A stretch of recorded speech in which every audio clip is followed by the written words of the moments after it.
May recommend ka po bang agency na legit na pwede makatulong sa amin makapunta dyan? Meron po akong isang alam, pero sa lahat po ng mga nagtatanong, ang dami kong natatanggap na private message sa IG. Pasensya na po, hindi ko po kayo matutulungan lahat. And wala po akong alam na legit na agency para sa nakararami. Para sa mga teacher lang po. Kasi meron akong kakilalang teacher, tinanong ko kung saan siya nag-apply dito sa Alaska. Etong ano na to, marami na silang papunta dito and legit to, pwede nyo itong itry.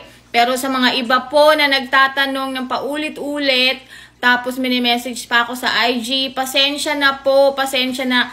Dito po sa amin sa Nome, Alaska, hindi po tumatanggap na nanggagaling pa sa ibang bansa. Mga taga-US lang po. So, ayun. So, eto. Ayan, nakikita nyo ba siya ng maayos? Para sa mga teacher dyan, try nyo pumunta sa website na to. Marami na tong napapunta dito sa Alaska. Explore nyo lang. Malay nyo naman, 'di ba? Galing to mismo doon sa teacher na kilala ko. Sinend niya sa akin to. And so, ayun. Yun lang. Bye!